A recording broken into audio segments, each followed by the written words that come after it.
Durante siglos, los seres humanos creyeron que existía una frontera clara. Las ciudades modernas e inteligentes pertenecían a las personas, y la naturaleza era territorio exclusivo de los animales salvajes. Pero a las 2:17 de la madrugada, en Montana, esa división dejó de existir. Una cámara de seguridad captó a un coyote quieto bajo la luz del porche. No corría, no mostraba miedo. Miraba directamente al lente, como si ese lugar siempre hubiera sido suyo. Y no se trata solo de Montana. Los coyotes ya han aparecido en Central Park, se han desplazado entre las calles de Los Ángeles y merodean los suburbios de Chicago. Han cambiado por completo sus instintos, y su esperanza de vida se ha duplicado en comparación con la que tienen en la naturaleza salvaje.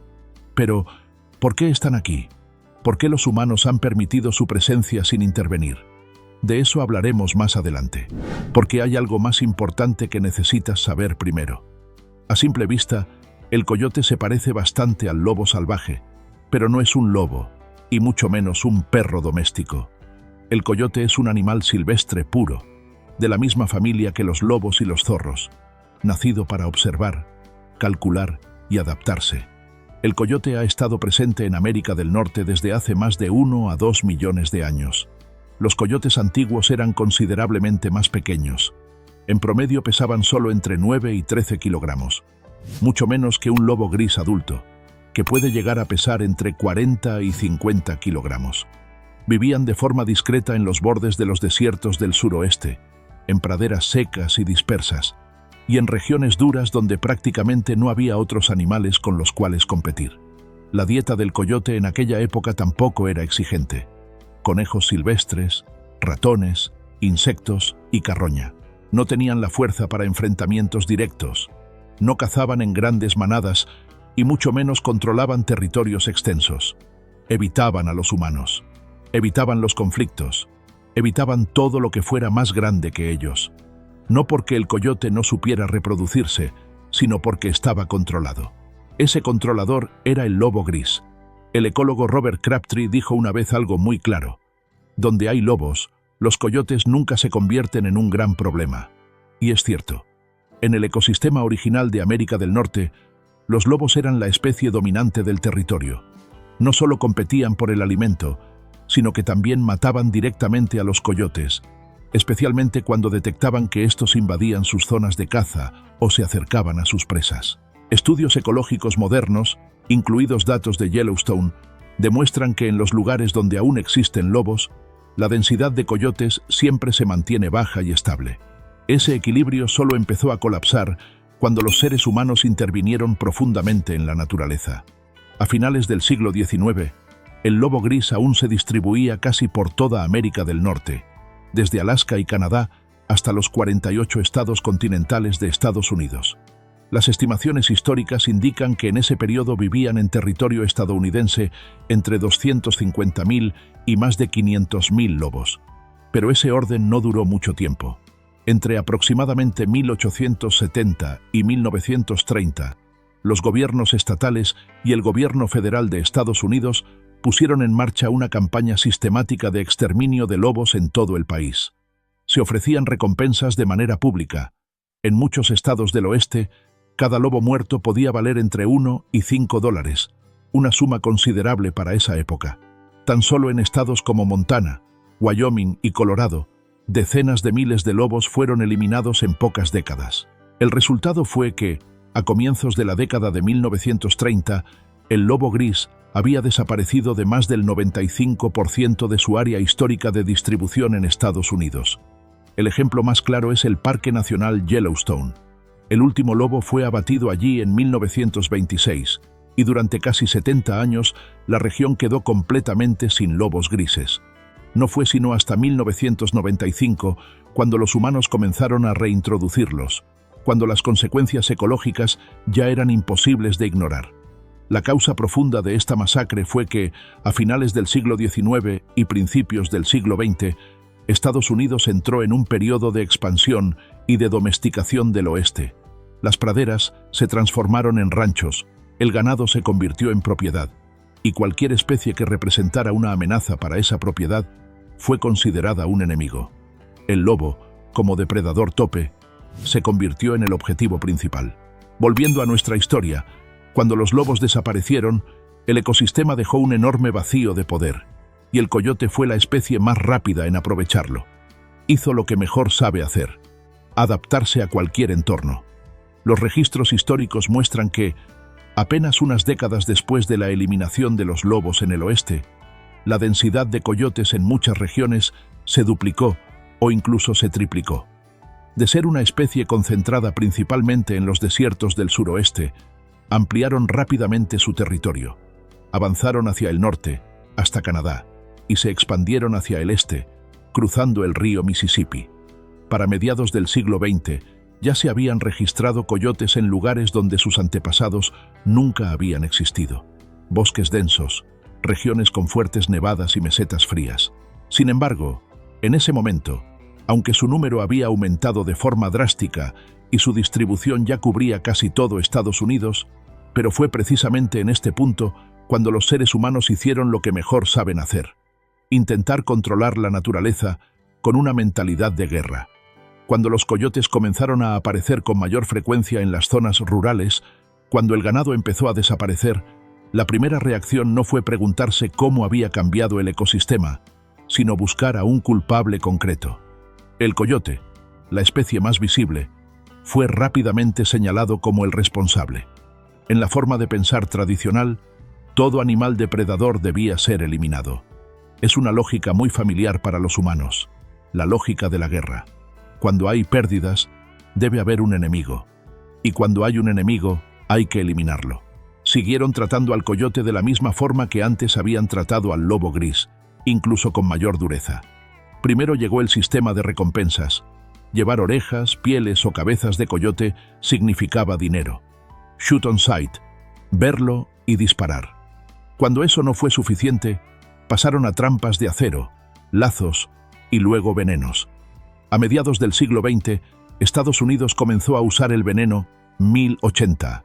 Bastaba un solo animal como cebo para eliminar a toda una manada. Querían barrer por completo a los coyotes. Pero ya lo hemos dicho, los coyotes son expertos en adaptarse y no desaparecieron.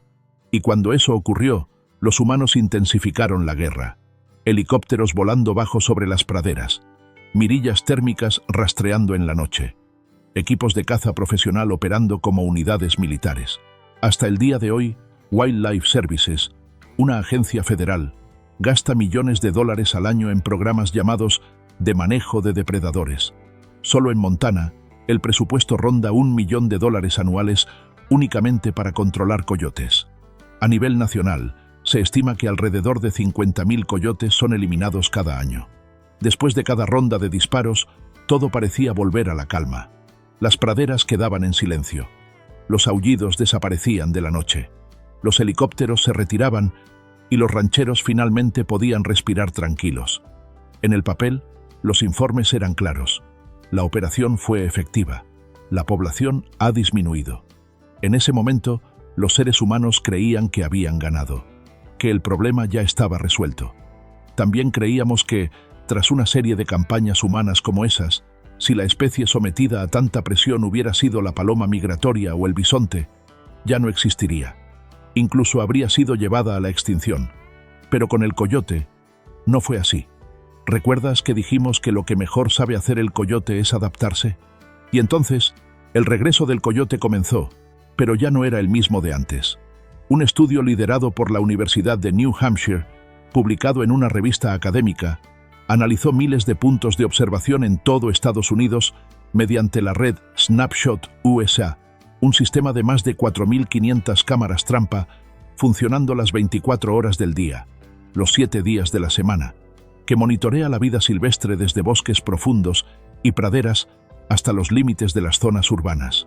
Los coyotes regresaron y aparecieron en gran número frente a las cámaras.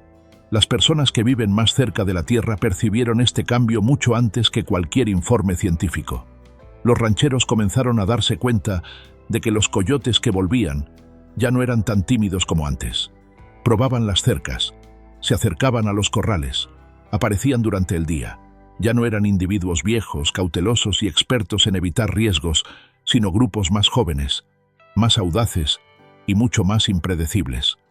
Quizá a estas alturas te estés preguntando, ¿por qué los seres humanos han invertido decenas de millones de dólares, más de un siglo de tecnología y cacería, y aún así los coyotes no solo no desaparecen, sino que se reproducen más rápido?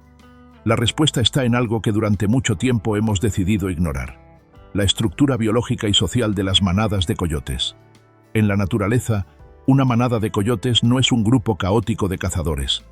Es una familia con un orden extremadamente estricto. En el centro de la manada hay una pareja alfa, que por lo general es monógama de por vida y permanece unida durante cada temporada reproductiva, aproximadamente de enero a marzo. En la mayoría de las manadas estables, solo la pareja alfa se reproduce. Los adultos de camadas anteriores no son expulsados de inmediato, sino que se quedan como ayudantes. Vigilan, cazan y cuidan a las crías. Más importante aún, su reproducción está biológicamente inhibida. Las hormonas reproductivas quedan bloqueadas por la presencia de la pareja dominante. Este es el mecanismo natural de control poblacional que los coyotes han desarrollado a lo largo de cientos de miles de años de evolución. El problema comienza cuando los humanos entran en escena con una mentalidad de eliminar el objetivo. Helicópteros, trampas, rifles, todo apunta directamente a los individuos más grandes y visibles, y esos casi siempre son la pareja alfa. Cuando la pareja dominante es eliminada, los humanos creen que acaban de matar a dos, pero desde el punto de vista ecológico, acaban de destruir toda la estructura de la manada. Cuando los alfa desaparecen, la inhibición reproductiva se levanta de inmediato. Las hembras adolescentes, que antes no se reproducían, entran todas al mismo tiempo en fase reproductiva. Ya no hay una sola pareja controlando el grupo, sino que pueden ser 3 o incluso 4 hembras pariendo al mismo tiempo dentro de una sola manada. Y como la presión por competencia disminuye, menos bocas que alimentar y más comida disponible, cada camada puede tener entre 7 y 9 crías, con una tasa de supervivencia inusualmente alta. La ecología llama a esto reproducción compensatoria. En biología evolutiva también se compara con el efecto Hydra. Cuanto más cabezas se cortan, más crece el cuerpo. Un cálculo simple basta para mostrar lo absurdo de la lógica del exterminio. Se matan 2 coyotes alfa esta temporada. En la siguiente pueden aparecer 3 hembras, cada una con 8 crías. Eso da 24 nuevos individuos. Los humanos creen que restaron 2, pero en realidad multiplicaron por 10. Y eso no es todo. Cuando una manada se rompe, el territorio queda vacío de inmediato. Y la naturaleza nunca deja un vacío por mucho tiempo. Coyotes errantes, conocidos como transients, provenientes de otras zonas invaden y ocupan ese espacio. Suelen ser individuos jóvenes, con menos experiencia, más arriesgados y más flexibles.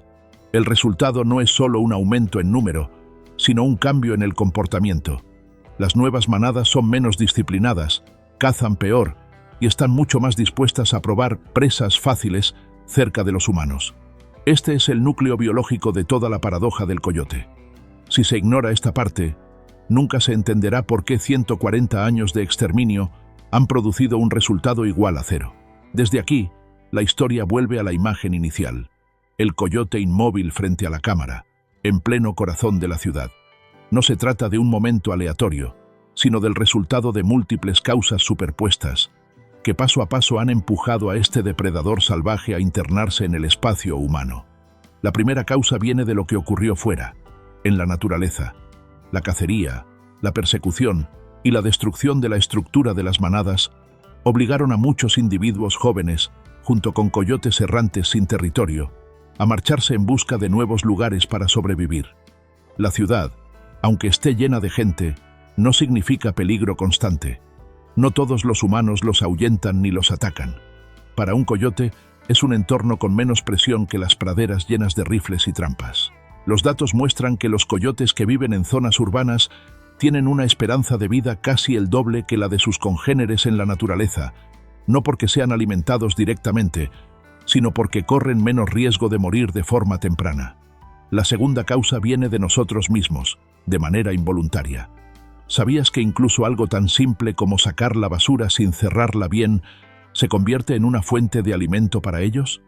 Platos de comida para perros y gatos dejados en el patio, gatos que deambulan libremente, fruta caída, y roedores que prosperan alrededor de los vecindarios. No son comidas ocasionales, sino una cadena alimentaria que se repite cada noche. Gracias a eso, los coyotes urbanos consiguen alimento con mayor facilidad, tienen mejor nutrición y, en muchos casos, llegan a desarrollarse más grandes que los coyotes que viven en estado silvestre. Su capacidad de adaptación también se refleja claramente en los estudios de comportamiento. En experimentos con cajas de rompecabezas, los coyotes urbanos resolvieron las pruebas mucho más rápido que los coyotes salvajes. Aprenden a leer la ciudad, entienden que los autos solo son peligrosos cuando están en movimiento, por lo que se detienen cuando uno pasa. Saben aprovechar la luz artificial. Muchas personas se sienten tranquilas al saber que los coyotes rara vez atacan a los humanos. Y eso es cierto, pero no significa que sean inofensivos. Pueden ignorarte, sí, pero si haces algo que los haga sentir inseguros, responderán defendiéndose. Entre 1977 y 2015, en América del Norte, se registraron 367 ataques de coyotes a personas, con 2 muertes confirmadas. Es una cifra pequeña en comparación con otros riesgos, pero suficiente para dejar claro que siguen siendo animales salvajes, no criaturas con las que se pueda convivir sin condiciones. Pero los humanos no son las principales víctimas. ¿Recuerdas que dijimos que su dieta natural incluye roedores, insectos y carroña? En Montana, las pérdidas causadas por coyotes a la industria ganadera se estiman en alrededor de $2 millones al año. En Illinois, un estudio que dio seguimiento a gatos con microchip mostró que el 25% de los gatos murieron a causa de ataques de coyotes, y más del 40% de los dueños confirmaron que sus mascotas habían sido atacadas al menos una vez. En algunos condados suburbanos de Estados Unidos, pero si piensas que el coyote es simplemente una plaga y que la solución más lógica es eliminarlos por completo, la ecología demuestra exactamente lo contrario. En la naturaleza, la desaparición de un depredador intermedio nunca resuelve el problema. Por el contrario, suele activar una reacción en cadena peligrosa, conocida como Mesopredator Release.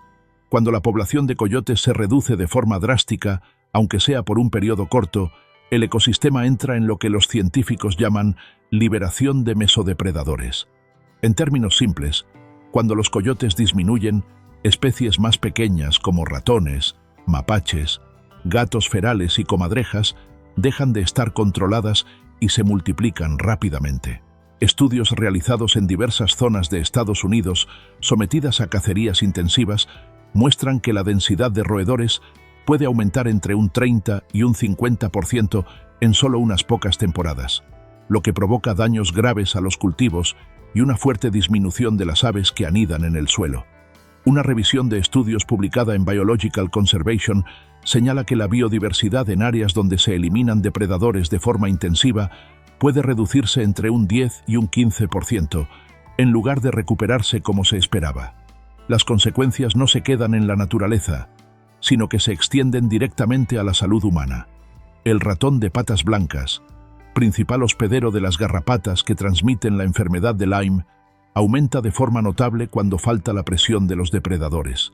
En el noreste de Estados Unidos, donde la enfermedad de Lyme es más común, los estudios epidemiológicos muestran que las zonas con desequilibrios en los depredadores presentan tasas de infección claramente más altas que aquellas con una estructura ecológica estable. En ese punto, la discusión ya no gira en torno a los coyotes o la agricultura, sino al riesgo sanitario para las comunidades humanas. El coyote también cumple un papel poco mencionado, pero extremadamente importante: controlar la población de venados mediante la caza de crías en primavera. Cuando esta función se debilita, la cantidad de venados aumenta rápidamente, lo que conduce al sobrepastoreo. Datos de varios estados del Medio Oeste muestran que, donde las poblaciones de venados se disparan, la vegetación joven disminuye de forma drástica, los brotes no logran regenerarse y los pastizales se degradan con rapidez. El resultado final vuelve a recaer en los propios agricultores: menos pasto para el ganado, mayores costos de alimentación y suelos cada vez más empobrecidos. La ecología no funciona con la lógica de que, si quitamos una especie, el sistema se vuelve más simple. Funciona como una red compleja e interconectada. Cuando se retira un solo eslabón, todo el sistema se sacude. Y el coyote por controvertido que sea, sigue siendo una pieza clave de esa red. Cuando se le expulsa, el vacío no desaparece. Se llena con problemas más grandes, más complejos y mucho más difíciles de controlar. Hay otros lugares en Estados Unidos que sí entendieron este principio y actuaron de manera diferente a Montana. En lugar de ofrecer recompensas, desplegar helicópteros o destruir continuamente las manadas, algunas zonas de California, Illinois y Colorado optaron por una estrategia que parece más suave, pero que en realidad ataca directamente la base biológica del coyote: el hazing o ahuyentamiento controlado. El hazing no es una reacción impulsiva ni una expulsión emocional.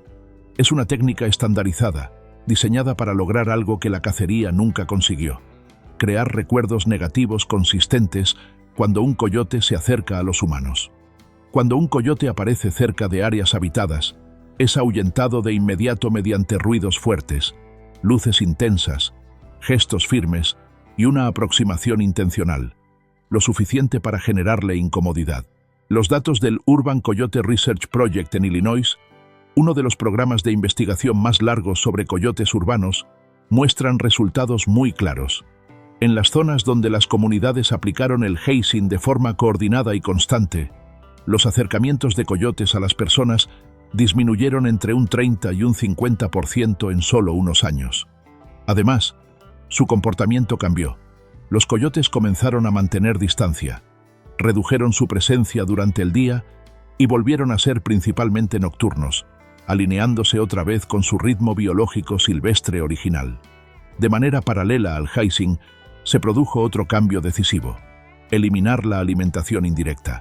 Los estudios muestran que la mayoría de los coyotes urbanos no sobreviven porque la gente los alimente directamente, sino gracias a fuentes muy comunes: basura mal cerrada, platos de comida para perros y gatos dejados afuera, gatos que deambulan libremente, fruta caída y poblaciones de roedores que prosperan alrededor de los vecindarios. Cuando estas fuentes se controlan con rigor, la ciudad deja de ser una fuente de energía fácil, y cuando esa ventaja desaparece, los coyotes se retiran por sí solos, sin necesidad de disparar un solo tiro. Al colocar ambos enfoques uno junto al otro, la diferencia resulta difícil de ignorar. Y ahora, volvamos a Montana. Después de más de un siglo de cacería, recompensas, trampas venenosas y helicópteros, los coyotes siguen ahí. No desaparecieron, simplemente se adaptaron y se volvieron cada vez más difíciles de controlar. La pregunta clave ya no es ¿cuántos hay que eliminar para que sea suficiente?, sino cómo serán las ciudades dentro de 10 o 20 años si esta tendencia continúa. Si la presión en la naturaleza sigue aumentando, los coyotes se convertirán cada vez más en una especie semiurbana. No necesitarán bosques profundos, solo vacíos en el comportamiento humano. El conflicto, entonces, no estallará de golpe, sino que crecerá poco a poco.